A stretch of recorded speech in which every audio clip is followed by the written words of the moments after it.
Top quality और consistent performance के लिए सिर्फ सिल्वर पंप्स। टॉप क्वालिटी और कंसिस्टेंट परफॉर्मेंस के लिए सिर्फ सिल्वर पंप्स, नाम याद रखना। आज या ठिकाणी छत्रपती शिवाजी महाराजांना मी वंदन करतो। भारतरत्न डॉक्टर बाबासाहेब आंबेडकर यांना अभिवादन करतो। आई अहिल्यादेवी माता यांना सुद्धा वंदन करतो, नमन करतो। या ठिकाणी युवा स्वाभिमान पार्टीचा हा पारिवारिक एक कौटुंबिक आपला एक छोटासा इथे मेळावा आपण आयोजित केलाय आणि या कुटुंबामध्ये जर छोटासा एक दिवसाआधी दिलेल्या निमंत्रणामध्ये स्वतःहून एवढे आमचे मावळे जर जमा होत असाल तर हा पक्ष जो गावागावामध्ये एरियामध्ये जो पेरला गेला, जेव्हा मोठी सभा होईल तर लोकांना ग्राउंडमध्ये सुद्धा बसायला जागा राहणार नाही। अनेक उदाहरण या पक्षाच्या माध्यमातून या ठिकाणी आपण नेहमी पाहिलेले आहे। युवासेना पार्टीच्या जेवढ्या महिला आहे आमच्या ज्या या ठिकाणी खाली बसलेल्या, माझं सगळ्यांकडे लक्ष आहे। या ठिकाणी आमचे बुजुर्ग आहे, युवक आहे, यांच्याकडे लक्ष आहे। संघटनेचे पक्षाचे आपले जे पदाधिकारी आहे त्यांच्याकडे लक्ष आहे। पण एक लक्षात ठेवलं पाहिजे की आज मी चौथ्यांदा जर आमदार झालो त्यामध्ये आपला सगळ्यांचा सिंहाचा वाटा आहे। आपली मेहनत, आपली ताकद आणि आपला साथ हा चौथ्यांदा विजयाचा शिल्पकार बनवण्यासाठी माझ्या सोबत राहा। या ठिकाणी मी आधीच सांगितलं की माझ्या विजयाचं भगवं वादळ आणि निळ्या वादळाला मी माझा विजय समर्पित करतोय। भगवं वादळ आणि निळं वादळ हे माझ्या पाठीशी नेहमी राहिलं, माझ्या सोबत ताकदीने उभं राहिलं, म्हणून भगवा आणि निळ्या वादळाचा विजय हा माझा आमदारकीचा चौथ्यांदा विजय झाला, त्याला समर्पित मी पहिल्यांदा केलं। या ठिकाणी अनेक आमचे राष्ट्रीय अध्यक्ष निखिलरावजी कात्रे मामा उपस्थित आहे।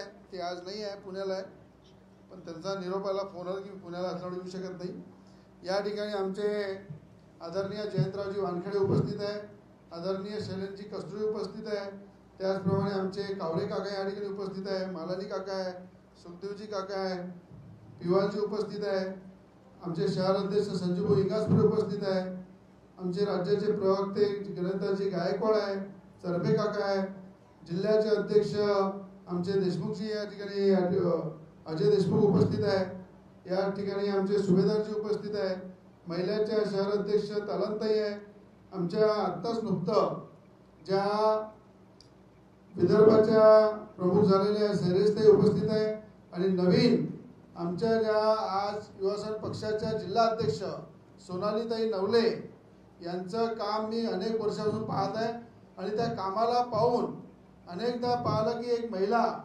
अमरावती जिल्ह्याच्या प्रत्येक भागामध्ये जाऊन आज पंचायत समितीच्या सभापती होत्या, सरपंच होत्या, अनेकदा या ठिकाणी पाहिलं तर अनेक संस्थेचं ते काम करत आहे आणि तातडीनं त्यांनी जे मुद्दे जेव्हा जेव्हा माझ्यापर्यंत आणले तर फक्त आपल्या एरियातले नाही तर जिल्ह्यातल्या कानाकोपऱ्यातले सुद्धा महिलांचे, युवकांचे, शेतकऱ्यांचे, सर्वसामान्य जनतेचे अनेक वर्षापासून प्रश्न मांडणारी महिला आमच्या सोनाली नवले यांना जिल्हाध्यक्षपद या ठिकाणी दिलं। त्याबद्दल मी त्यांचं पक्षश्रेष्ठी जेवढे आहेत त्यांचं मी धन्यवाद मानेन की एक चांगल्या महिलेची निवड केली, चांगल्या उत्साहाने त्या जिल्ह्यामध्ये काम करतील, गावागावामध्ये पोहोचतील, मेलघाटसारख्या बहुल भागात सुद्धा जातील आणि त्या ठिकाणी खऱ्या अर्थाने जनतेला न्याय देतील, हा माझा त्यांच्यावर विश्वास आहे।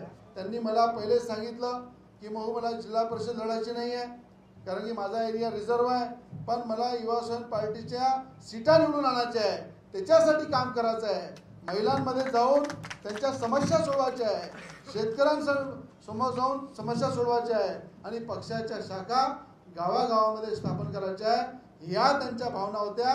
म्हणून आज या परिवारामध्ये पक्षामध्ये त्यांना जिल्हा अध्यक्षपद दिलेलं आहे, त्याबद्दल सगळे टाळ्यावरून त्यांचं स्वागत करा, अभिनंदन करा आणि मी सुद्धा त्यांचं मनापासून या ठिकाणी अभिनंदन करतो। या ठिकाणी आपण पाहिलं की महिलांच्या आमच्या दखलेताई उपस्थित आहे, समीक्षाताई आहे, आमच्या या ठिकाणी घोडेसरताई आहे, या ठिकाणी आमच्या मयुरीताई कावळे जिल्हा परिषद सदस्य आहे, त्या सुद्धा उपस्थित आहे। अनेक या ठिकाणी आमचे अजय घुले आहे, घुलेच्या मिसेस आहे, ग्रामीणमधून आलेले आहे, उपेन बसले आहे, आमचे किशोरभाऊ अंबाळकर आहे, विलास वाडेकरजी आहे कामगारचे अध्यक्ष, या ठिकाणी धीरेश केने आहे, या ठिकाणी हॉकरचे अध्यक्ष बसले आहे, गणेशभाऊ मारोळकर, त्यांचे स्वागत करतो. जरा फिरत जा हॉकरसाठी, आराम करता तुम्ही. या ठिकाणी गुड्डूभाऊ ढोरे किंवा त्यांच्या सगळ्या टीमनी यांनी प्रवेश केलेला आहे. राष्ट्रवादीचे काही कार्यकर्त्यांनी प्रवेश केला, प्रहारच्या कार्यकर्त्यांनी प्रवेश केला, उद्धव ठाकरे गटाच्या शिवसेनेच्या लोकांनी प्रवेश केला. अनेक या ठिकाणी जे प्रवेश झालेले आहे त्या सगळ्यांचं मी अभिनंदन करील. पण मी प्रवेशासोबत एवढंच सांगेल की आपला सगळ्यांचा प्रवेश झालेला आहे आणि मला असं वाटतं की मला नेता नाही कार्यकर्ता पाहिजे. म्हणून कार्यकर्ता म्हणून पक्षासाठी जो जिव्हाळ्याने काम करेल, पक्षासाठी जो खऱ्या अर्थानं पक्षाला मोठं करण्यासाठी पक्षामध्ये असलेल्या प्रत्येक कार्यकर्त्याला सन्मान देऊन जनतेचे कामं जो कराल तो माझा सगळ्यात मोठा नेता असतो. जो स्वतः सांगतो मी स्वतः नेता आहे तो कार्यकर्ता माझा होऊ शकत नाही. म्हणून माझी अपेक्षा आहे की सर्वसामान्य जनतेला न्याय कसा देता येईल, गोरगरिबांना न्याय कसा देता येईल, लोकांचे प्रश्न माझ्याकडे आणून कसे सोडवता येईल यासाठी 24 तास माझ्या कार्यकर्त्यांसोबत मी ठामपणे उभा आहे. मला एकच विश्वास आहे, या ठिकाणी मंगेशभाऊ इंगोले सुद्धा आहे, भातकुली तालुका अध्यक्ष उपस्थित. मला एवढंच सांगायचं आहे की आज महानगरपालिकेची इलेक्शन आहे, जिल्हा परिषदची इलेक्शन आहे आणि आपण पाहिलं की आपल्या या महायुतीचा सगळ्यात मोठा भाऊ हा भाजप पक्ष आहे आणि भाजप पक्षाला ज्या ताकदीनं नेहमी आपण साथ दिली आणि भाजपने आपल्याला ज्या ताकदीनं साथ दिली त्याबद्दल आपल्याला येणाऱ्या प्रत्येक इलेक्शनमध्ये गठबंधन मोठा भाऊ म्हणून हा भाजप पक्ष नेहमी आपल्यासोबत राहणार आहे. भाजप पक्षासोबत आपण सगळे राहणार आहे.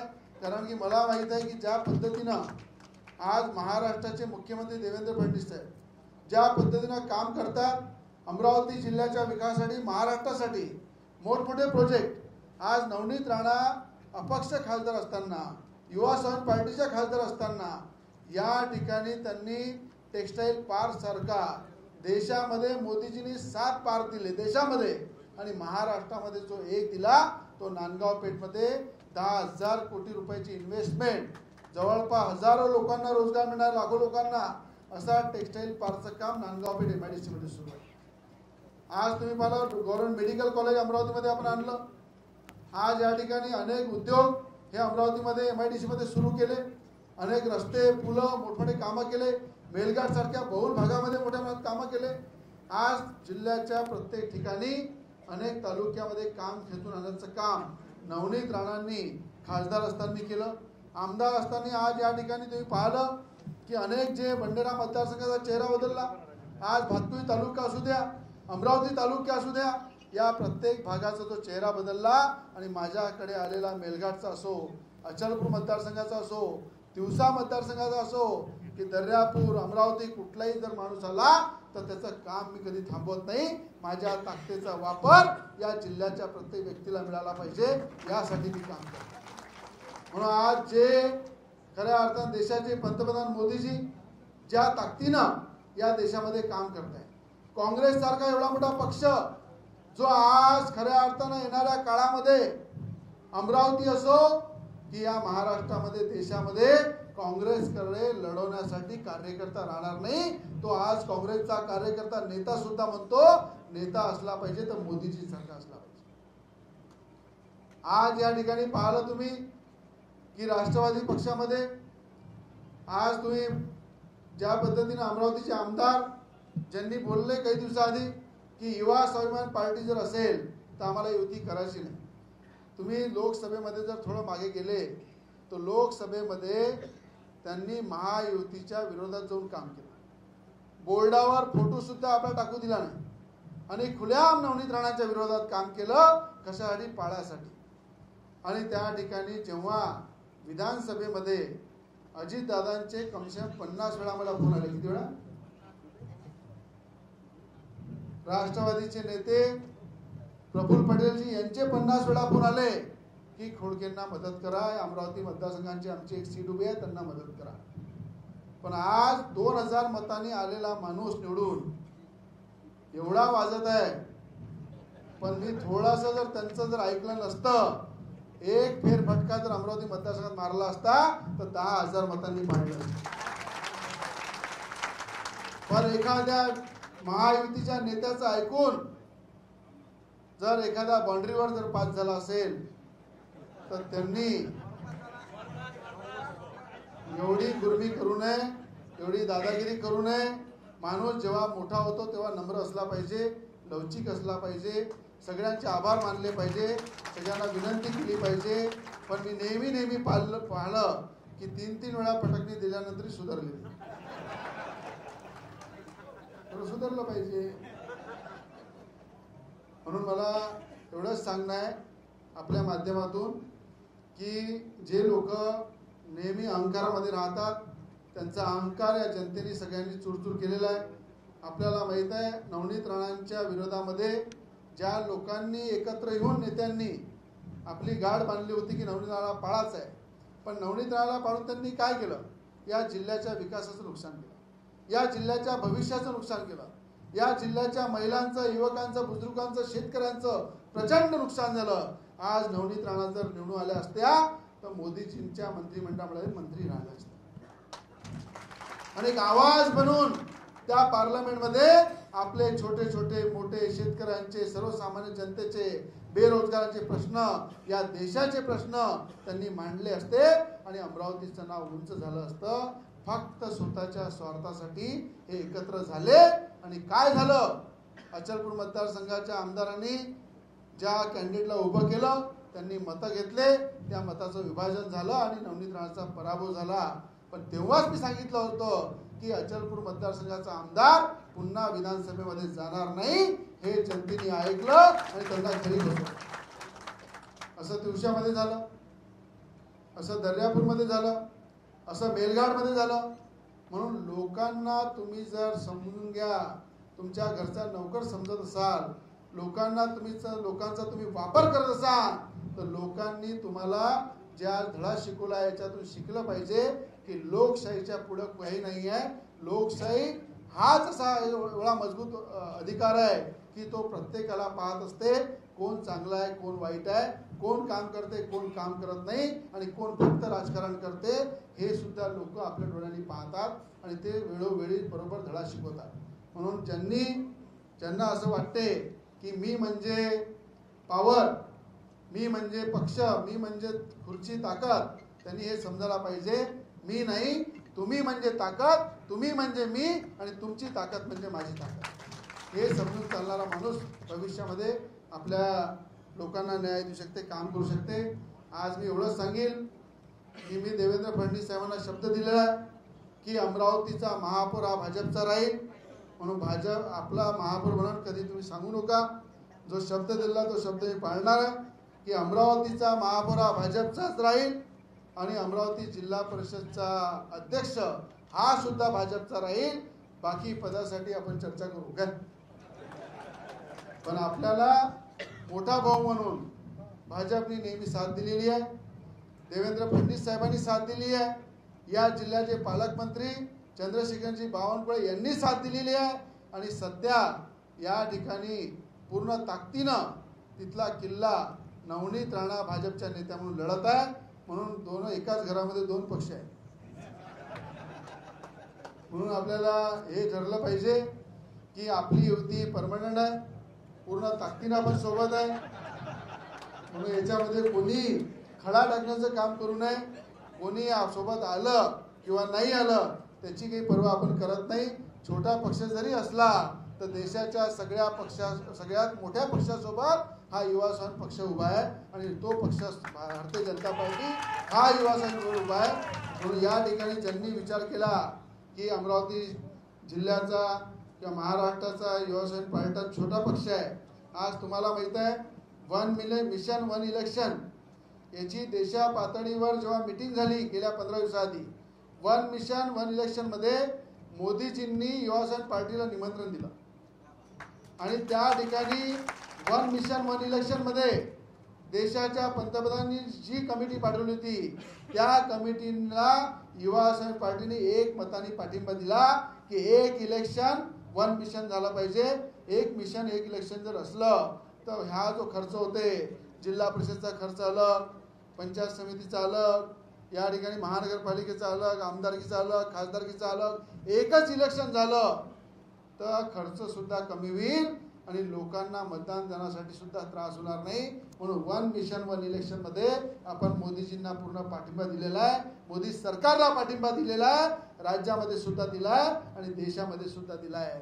म्हणून या ठिकाणी हा युवासेना पार्टी जरी छोटा पक्ष असला तर ज्यांनी छोटं म्हटलं ते जर या आमच्या युतीमध्ये नसले तर त्यांचं खातं सुद्धा उघडू देणार नाही.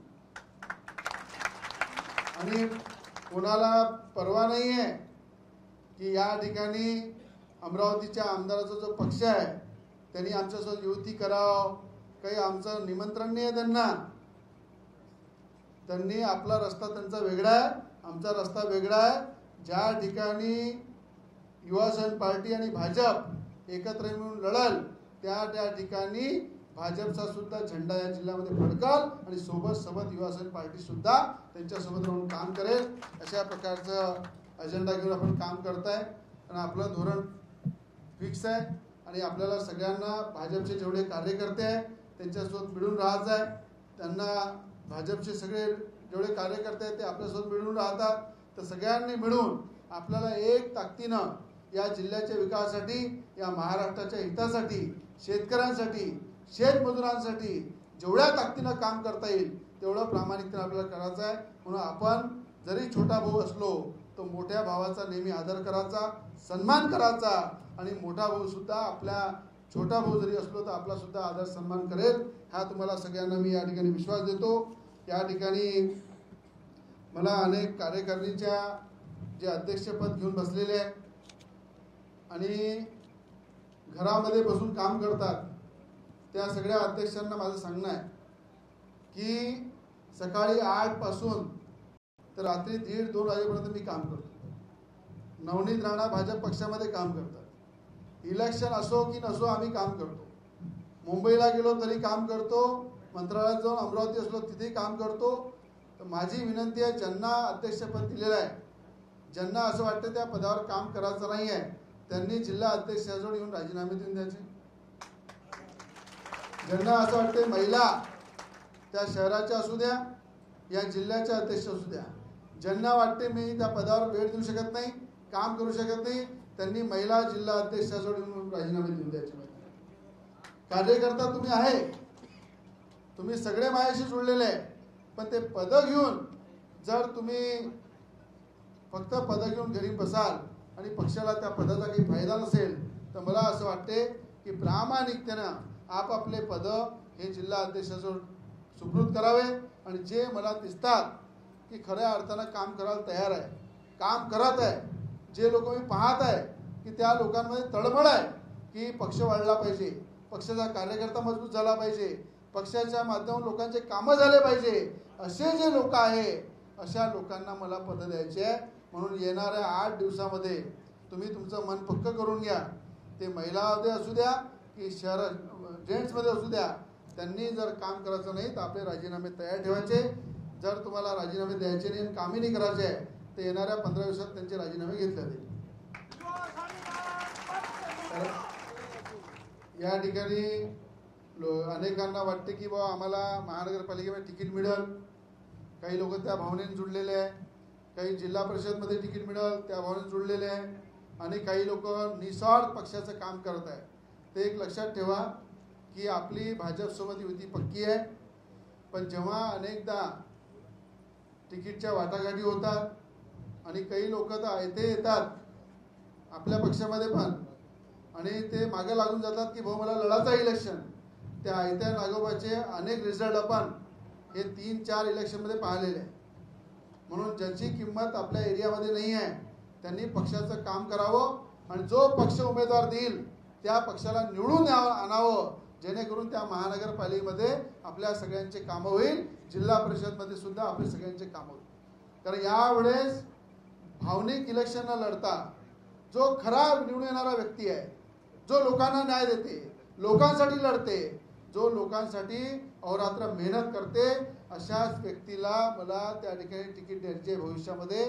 जो माझ्या आजूबाजूला फिरते आणि भाऊ मी त्या व्यक्तीला कार्यकर्ता म्हणून जबाबदारी म्हणून त्यांनी काम करावी, म्हणून ज्याची निवड होईल राष्ट्रीय कार्यकारिणीच्या माध्यमातून आपली राज्याची कार्यकारिणी आहे, यावेळेस पूर्ण करून तुम्ही आपण पाहिलं अनेकदा सीटा लढवल्या, अनेकदा आपण 3 सीटा 4 सीटा पण थांबलो, पण तेच विचार आपण जर भातकुली नगरपंचायतमध्ये पाहिले तर 90% सीटा आपल्या निवडून आल्या.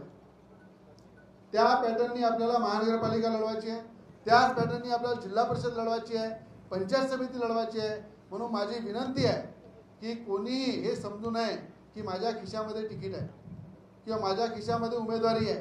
तुम्ही हे समजलं पाहिजे की जनतेनं म्हटलं पाहिजे, जनतेतून आवाज आला पाहिजे की या प्रभागामध्ये हा व्यक्ती काम करताय आणि या व्यक्तीला खऱ्या अर्थानं निवडून दिलं पाहिजे. काही ठिकाणी असं होऊ शकतं की आपल्याच पक्षाचे 2-2 उमेदवार जे निवडून येणारे उमेदवार आहे आणि भाजपकडे तिथे उमेदवार नाही आहे, तर भाजपमध्ये सुद्धा आपल्या माणसाला पाठवून त्याला निवडून आणलं. काही ठिकाणी आपल्याजवळ उमेदवार नाही आहे, तर भाजपचे सुद्धा काही लोक जे निवडून येणार आहेत ते आपल्या पक्षावर उभं करू, पण त्यांना निवडून आणू. पण मेजॉरिटीमध्ये हा झेंडा, भाजपचा झेंडा महानगरपालिकेवर फडकला पाहिजे, जिल्हा परिषद फडकला पाहिजे आणि त्यांचा लहान भाऊ म्हणून आपण त्याच्यावर काम केलं पाहिजे. कारण की आपल्याला पुढे जायचं आहे. एखाद्या झाडासोबत मोठ्या झाडाच्या खाली जो उभं राहतो तर सावलीचा जसा आनंद घेतो आपण, तो सावली नेहमी भाजप पक्ष आपल्याला देत राहील आणि आपला पक्ष नेहमी सावली घेत राहील आणि पुढे चालत राहील. अशा प्रकारची भूमिका घेऊन आपल्याला भविष्यातलं राजकारण करायचं आहे. बरोबर नाही काय? नाही तर नारायण देत राहायचे, भाऊ तुम आगे बढो. आता एक भाऊ आपला इलेक्शन मध्ये गेला तिकडे, तो अजूनही नारायण तुम्हाला. म्हणून माझं म्हणणं आहे की आपल्याला आपला कार्यकर्ता मजबूत करायचा आहे, आपल्या कार्यकर्त्या माध्यमातून लोकांचे कामं करायचे आहे आणि जो काही आपल्या जोड ताकद येईल त्या ताकदीचा पूर्ण वापर आपल्या अमरावती जिल्हा असो, महाराष्ट्र असो, या सगळ्या गोरगरिबांसाठी, शेतकऱ्यांसाठी त्याच्यामधून काम करायचं आहे. एवढी माझी सगळ्या आपल्याला विनंती आहे. म्हणून आज उद्यापासून कोण कोण कामाला लागणार हात वर करा बाबा, लागले पाहिजे कामाला. आणि संजीव भाऊ तुम्ही पण, आणि तालात दे तुम्ही पण. मी पहिले सांगितलंय की 8 दिवसात जर तुमचं ऍक्टिव्हिटी दिसली नाही तर 8 दिवसात एकतर तुम्ही राजीनामे द्यायचे, नाही तर 15 दिवसात आम्ही राजीनामे घेऊन.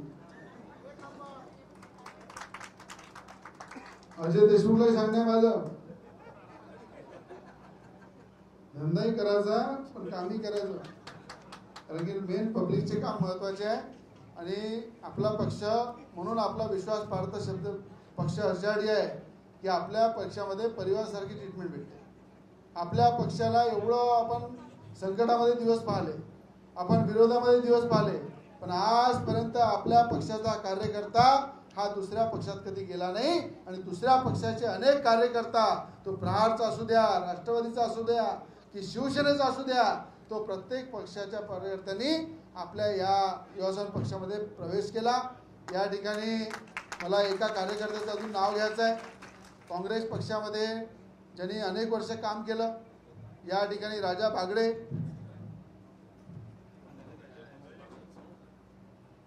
जरी तो काँग्रेसमध्ये काम करत असला तरी विधानसभेमध्ये नेहमी माझ्यासोबत राहिला आणि आज त्यांनी मन बनवलं की भाऊ मला युवासेना पक्षामध्ये प्रवेश करायचा आहे आणि ज्या लोकांसाठी मी काम केलं त्यांनी माझी कधी किंमत केली नाही, पण मी तुमच्यासोबत नसून सुद्धा नेहमी तुम्ही किंमत केली. म्हणून मोठाने स्वतः मेळावा आहे म्हणून प्रवेशासाठी आला, म्हणून राजा बागडेचं मी मनापासून अभिनंदन करतो आणि खरंच त्याला शुभेच्छा देतो. आणि मलाही माहीत आहे एक चांगला कार्यकर्ता आहे, तळागाळातला कार्यकर्ता आहे. तळागाळातला कार्यकर्ता असा जर मोठा आला आणि एखाद्या मोठ्या पक्षाला सोडून, काँग्रेस पक्षाला सोडून या ठिकाणी आले. काँग्रेसमध्ये मी तुम्हाला सांगतो येणाऱ्या काळामध्ये काँग्रेसमध्ये उमेदवार सुद्धा मिळणार नाही. एवढी मोठी लिस्ट आहे माझं. त्या सगळ्यांचे नावं लिहून थकून गेले आमचे लोक आणि सगळे प्रवेश करायला तयार आहे. येणाऱ्या 15 दिवसामध्ये काँग्रेसचा मोठा धमाका हो खऱ्या अर्थाने या ठिकाणी होईल. काही लोक भाजपमध्ये जातील आणि काही लोक स्वाभिमानमध्ये येतील. आणि जे म्हणतात आमचा छोटा पक्ष आहे, त्या पक्षाचे अनेक लोक, अनेक त्यांचे कार्यकर्ते जवळचे हे सुद्धा भाजपमध्ये जातील आणि काही स्वाभिमानमध्ये येतील.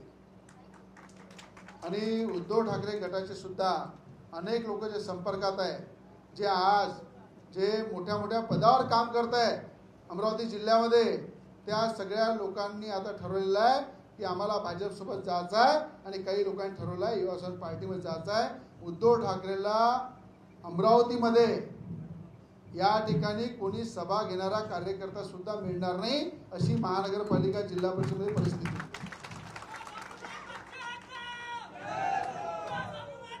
कारण की तुम्हाला माहित आहे हिंदू हृदय सम्राट बाळासाहेब ठाकरे हे सगळ्यांच्या हृदयामध्ये, आणि बाळासाहेबांनी जे स्वप्न डोळ्यामध्ये होतं त्यांच्या की हिंदुत्वाचे विचार घेऊन कुठेतरी उद्धव ठाकरे पुढे जातील, पण त्यांनी त्या काँग्रेसच्या दरबारामध्ये जाऊन आपले विचार सोडून दिले आणि मोदीजी सारखा एक चांगला व्यक्ती त्याच्या विरोधामध्ये जाऊन नेहमी काम केलं आणि त्यांना या महाराष्ट्राच्या जनतेने कसा धडा शिकवला हे तुम्ही सगळ्यांनी पाहिलेलं आहे. म्हणून सत्तेसाठी आणि पॉवरसाठी आपला विमान विकला नाही पाहिजे, आपला इमान विकला नाही पाहिजे. आपल्याला कुठं आपले विचार सोडून कोणासोबत त्या ठिकाणी आपलं झुकलं नाही पाहिजे. म्हणून या ठिकाणी आज उद्धव ठाकरेंची जी परिस्थिती झाली ती परिस्थिती सुद्धा आज या अमरावती जिल्ह्यामध्ये त्यांच्या पक्षाला कुठला कार्यकर्ता मिळणार नाही अशी परिस्थिती सुद्धा निर्माण होईल. आज तुम्ही या ठिकाणी सगळे आले, या ठिकाणी अनेकांचे प्रवेश येणाऱ्या 8 दिवसामध्ये सुद्धा अनेक पक्षाचे कार्यकर्ते, अनेक पक्षाचे पदाधिकारी हे सुद्धा युवासेना पार्टीच्या पक्षामध्ये प्रवेश करणार आहे. अनेकांना ज्यांना आम्ही त्यांना न्याय देऊ शकत नाही ते भाजपमध्ये जातील, भाजपमध्ये कुठं ते न्याय देऊ शकत नाही तर युवासेना पार्टीमध्ये येतील. अशा प्रकारचं गठबंधन करून खऱ्या अर्थाने या ठिकाणी येणारी वाटचाल आपण करणार आहे. म्हणून या ठिकाणी मी सगळ्यांना शुभेच्छा देतो, धन्यवाद मानतो आणि सगळे मिळून हा येणाऱ्या काळामध्ये सगळे आपापल्या गावामध्ये, आपापल्या एरियामध्ये, आपल्या वस्तीमध्ये नक्की काम कराल अशी मी सगळ्यांना या ठिकाणी विनंती करतो. आणि या सोनालीताईंचा जो जिल्हाध्यक्ष म्हणून प्रवेश झाला, सोनालीताईला एवढंच सांगतो की जिल्ह्याच्या मेलघाटापासून तुमचा दौरा सुरू करा. जिल्ह्यामध्ये तुम्ही जिल्हाध्यक्ष झाल्यानंतर महिलांना खऱ्या अर्थानं मेलघाटमध्ये महिलांचं जे जाळं आहे, ज्या पद्धतीनं युवासेना पार्टीची प्रत्येक कार्यकर्ता त्या ठिकाणी काम करत आहे, तुम्ही जर पाहिलं तर तुम्हाला वाटेल की इथे सुद्धा मोठ्या प्रमाणात युवासेना पार्टीचे कार्यकर्ते किती आहेत. आज 1 लाखापेक्षा जास्त केवलरामजीला लीड मिळाला, तो भाजपची मेहनत आणि युवासेना पार्टीची मेहनतीमुळं आज केवलरामजी 1 लाख मतांपेक्षा जास्त निवडून आले. आज आपले अचलपूरमध्ये प्रवीणजी टाळे निवडून आले आमदार, भाजपचे ताकदीनं काम केलं, भाजपनी युवासेना पार्टीने काम केलं, आज प्रवीणजी टाळे तिथे निवडून आले. तिवशामध्ये राजेश वानखे निवडून आले, भाजपच्या कार्यकर्त्यांनी ताकदनी काम केलं, युवासेना पार्टीच्या कार्यकर्त्यांनी ताकदनी काम केलं, तिथे रिझल्ट मिळाला. दर्यापूरमध्ये युवासेना पार्टीची सीट फक्त 10,000 मतांनी पडली. म्हणजे लक्षात ठेवा, युवा स्वाभिमान पार्टीच्या उमेदवार पाना चिन्हावर फक्त 10,000 मतांनी निवडून पडली. जर थोडी मेहनत तिथे झाली असती आज पक्षाचे 2 आमदार आले असते आणि तिथे सुद्धा युवासेना पार्टीचा झेंडा फडकला असता. आज दर्यापूरमध्ये जे आमदार आहे ते बेचैन आहे, नेहमी मला भेटतात की भाऊ मला घेऊन घ्या. एकच आमदार आलाय उद्धव ठाकरे गटाचा, उद्या तो आमदार सुद्धा भाजपमध्ये तुम्हाला दिसेल. म्हणजे दर्यापूर मतदारसंघ सुद्धा भाजपमय आमदाराच्या माध्यमातून होईल. तो सुद्धा आमदार निवडून आणूनही समाधानी नाही आहे, कारण की आज सुद्धा त्यांना ती वागणूक मिळत नाही जी भाजपमध्ये देवेंद्र फडणवीस सारखा नेता प्रत्येक आमदाराचे काम करते, मतदारसंघाचे काम करते. म्हणून दर्यापूर मतदारसंघामध्ये सुद्धा या आमदाराच्या माध्यमातून लवकरच समावेश होईल भाजपमध्ये आणि ते सुद्धा भाजपमध्ये होईल. आज तुम्ही पाहिलं की बोरशीमध्ये यावलकरजी निवडून आले, तिथे भाजपचा चांगले आमदार निवडून आले. या प्रतापदादा अडसाळे या ठिकाणी निवडून आले. तर अनेक ठिकाणी युवासेना पार्टीच्या कार्यकर्त्यांनी काम केलं हे स्वतः देवेंद्र फडणवीस साहेब म्हणतात. हे प्रदेश अध्यक्ष बावनकुळे साहेब म्हणतात की युवासेना पार्टीने खूप चांगली कामगिरी केली. भाजप बरोबर युवासेना पार्टीचा सुद्धा याच्यामध्ये श्रेय आहे, जे या सगळ्या निवडणुकीमध्ये आपण निवडून आलो. या ठिकाणी शेतकऱ्यांचे पुनर्वसनचे प्रश्न असू द्या, शेतकऱ्यांच्या नुकसान भरपाईचा विषय असू द्या, गोरगरिबांच्या घरकुलचा विषय असू द्या की ग्रामीण भागातले रस्ते, ग्रामीण भागातले पुलं, शहरातले रस्ते पुलं, कुठल्याही प्रकारचा मेलघाटमधला आदिवासी भागातला विषय असू द्या. कारण की आज तुम्ही पाहिलं लाडक्या बहिणींच्या खात्यामध्ये सगळे बरोबर पैसे येणं चालू आहे. काही आमचे संजय गांधीचे पगार, काही योजनेचे पगार मागे पुढे होतात, पण सरकारची मानसिकता देण्याची. येणाऱ्या काळामध्ये शेतकऱ्यांना सुद्धा नुकसान भरपाई मिळाली पाहिजे. शेतकऱ्यांच्या नुकसानाबद्दल सरकारच्या मोठ्या प्रमाणात मोठा पाऊल उचलण्याचं चालू आहे. शेतकऱ्याची नुकसान भरपाई सुद्धा भविष्यामध्ये मिळाली पाहिजे. याच्यासाठी सुद्धा मोठ्या प्रमाणात राज्याचे मुख्यमंत्री हे पुढे येऊन काम करणार आहे. ज्या ठिकाणी आपण पाहिलं पांजण रस्त्याच्या माध्यमातून ग्रामीणमध्ये एवढा चांगला निर्णय घेतला बावनकुळे साहेबांनी की पालकमंत्री तर ते आहेच, पण ते महाराष्ट्र राज्याचे महसूल मंत्री आहे, ज्यांनी त्या ठिकाणी पांजण रस्त्याच्या माध्यमातून मोठी मोहीम, म्हणजे पांजण रस्त्याला भविष्यामध्ये नंबर सुद्धा पडणार आहे. म्हणजे जसं आपण PWच्या रस्त्याला नंबर देतो, जिल्हा परिषदचा देतो, महानगरपालिकेचा देतो, त्याच पद्धतीनं पांजण रस्त्याला सुद्धा येणाऱ्या भविष्यामध्ये नंबरिंग होणार आहे. आणि सगळे पांजण रस्ते बनवण्यासंदर्भात जे धोरण महसूल मंत्र्यांनी आणलं, कुठल्याही शेतकऱ्याला 1 रुपया लागणार नाही आणि संपूर्ण धुरे मोकळे करून या शेतातून त्या शेतामध्ये जाण्यासाठी पांजण रस्त्याचं सुद्धा मोठ्या प्रमाणात काम या महाराष्ट्रामध्ये होईल. असे अनेक प्रकारचे निर्णय घेतले. आज तुम्हाला माहीत आहे आश्वासन समितीचा अध्यक्ष म्हणून मला माहीत नव्हतं आश्वासन समिती काय असते. मी पहिल्यांदाच म्हटलं समितीवर काम करण्याची संधी मिळेल असा कधी विचार केला नाही, पण मला माहीत आहे की जिथे संधी मिळाली त्याचं सोनं केलं पाहिजे. पण आश्वासन समिती म्हणजे काय? महाराष्ट्र राज्यामधल्या शेतकऱ्याचा, शेतमजुराचा, सर्वसामान्य जनतेचा आवाज जो विधानसभेमध्ये उचलला जाते, त्या विधानसभेमध्ये जे प्रश्न मांडले जातात, अनेक मंत्री उत्तर देतात आणि त्या ठिकाणी अनेकांच्या भावना जुळल्या असते की हा प्रश्न माझा आहे, या आमदारांनी उचलला आणि त्या आमदारांनी उचललेला प्रश्न त्याला न्याय देण्याचं काम मंत्री करेल. या ठिकाणी जर एखादी घोषणा मंत्र्यांनी केली, एखादा IAS IPS अधिकाऱ्यांनी त्या ठिकाणी निर्णय घेतला आणि त्या निर्णयाची अंमलबजावणी झाली नाही, किंवा एखाद्या मंत्र्यांनी सभागृहामध्ये आश्वासन दिलं की या ठिकाणी आम्ही अशा महिलांचा न्याय देऊ, युवकांना देऊ, शेतकऱ्यांना देऊ, आणि त्यांचा जर कुठल्या प्रकारचा निर्णय मंत्र्यांनी जर त्या ठिकाणी घोषित केला आणि त्याचं पालन केलं नाही तर त्याच्यावर रवी राणा. म्हणजे आश्वासन दिलेल्या प्रत्येक आश्वासनाचं उत्तर त्या आश्वासन समितीच्या माध्यमातून आपल्या सगळ्यांना जनतेला न्याय देण्यासाठी मंत्र्यांनी दिलेलं आश्वासन आणि अधिकाऱ्यांनी दिलेल्या आश्वासनाची पूर्तता करण्यासाठी त्याच्या कमिटीचा अध्यक्ष देवेंद्र फडणवीस साहेबांनी मला बनवलं, विधानसभा अध्यक्ष नार्वेकर साहेबांनी मला बनवलं. तर मला असं वाटते त्या पदाचं महत्त्व काय आहे. जेव्हा मी पहिली मीटिंग घेतली तर 25 IAS ऑफिसर महाराष्ट्रामध्ये हजर होते, अनेक IPS ऑफिसर होते, अनेक मोठमोठे अधिकारी उपस्थित होते. जेव्हा मी त्यांना प्रश्न विचारत होतो तर तत्म बोलत होते. अशा पद्धतीची परिस्थिती होती. हा आश्वासन समितीच्या माध्यमातून अनेक घोटाळे, अनेक लटकलेले अनेकांचे प्रश्न, अनेकांना न्याय देण्यासाठी आज वारंवार त्या ठिकाणी मिटिंगा घेऊन त्यांना न्याय देण्याचं काम आपण करणार आहे. कारण तुम्हाला माहीत आहे की आज ज्या ठिकाणी ज्या समितीचा अध्यक्ष मी झालो, ज्या ठिकाणी शेतकऱ्यांचे प्रश्न येणार आहे, म्हणजे एखादा मंत्री एका खात्याचा मंत्री असते, मी सगळ्या खात्याचा मंत्री आहे. म्हणजे आश्वासन समितीसमोर सगळेच खाते येतात.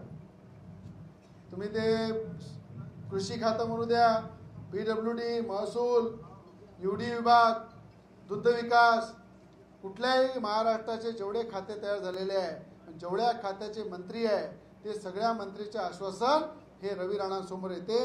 आणि माझ्या आश्वासन समितीमध्ये 19 आमदार आहे, सदस्य आहे. म्हणजे 19 आमदाराच्या सदस्याच्या समितीचा तुमचा आमदार अध्यक्ष आहे. तर मला असं वाटते की जी समिती आम्हाला राज्याचे मुख्यमंत्री देवेंद्र फडणवीस साहेबांनी काम करायची संधी दिली, त्याबद्दल मी त्यांचे आभार व्यक्त करीन. ज्या विधानसभा अध्यक्ष नार्वेकर साहेबांनी मला संधी दिली त्यांचे सुद्धा आभार व्यक्त करीन आणि या संधीचं सोनं करील एवढं मी आपल्याला पक्षाच्या वतीने सांगतो. की जे प्रश्न खऱ्या अर्थानं बाजूला ठेवले असेल, अनेक मुलं माझ्याकडे येतात, नोकरीच्या संदर्भात येतात, की भाऊ आम्हाला हे आश्वासन दिलं होतं, शेतकऱ्यांसाठी हे आश्वासन दिलं होतं, काही एखाद्या बांधकाम विभागाचे आश्वासन दिलं होतं, दुग्ध विकासाच्या माध्यमातून आश्वासन दिलं होतं. अनेक जे महसूलचे अनेक आश्वासन असतात ते सगळे बाहेर काढून त्या सगळ्यांना न्याय देण्यासाठी मी काम करेल एवढं तुम्हाला सगळ्यांना सांगतो. या ठिकाणी आमच्या ज्यांनी संचालन केलं आमच्या ताई प्रतीक्षाताई डांगे यांचं सुद्धा मी अभिनंदन करीन की विधानसभेमध्ये लोकसभेमध्ये त्यांनी संचालन केलं, अनेक ठिकाणी स्वतःहून पुढाकार घेतला आणि पक्षाला आपुलकीचा नेहमी मान दिला, सन्मान दिला. म्हणून प्रतीक्षाताईसाठी टाळ्या वाजवा जरा. या ठिकाणी राजा बागडेचा सुद्धा या ठिकाणी प्रवेश होणार आहे, अजून बाकीच्यांचा होईल. आणि या ठिकाणी सगळ्यांना विनंती आहे बा की महानगरपालिकेमध्ये आपले नगरसेवक गेले पाहिजे, जिल्हा परिषदमध्ये गेले पाहिजे, पंचायत समितीमध्ये गेले पाहिजे. म्हणून जे स्वतःला असं समजतात की बाबा मी म्हणजे सगळं, त्यांनी मीपणा सोडून दिला पाहिजे आणि सगळ्यांना सोबत घेतलं पाहिजे, सगळ्यांचं म्हणणं ऐकलं पाहिजे, ग्रामीणच्या लोकांचं ऐकलं पाहिजे, असं माझी सगळ्यांना कळकळीची विनंती आहे. जय हिंद, जय महाराष्ट्र, जय स्वाभिमान.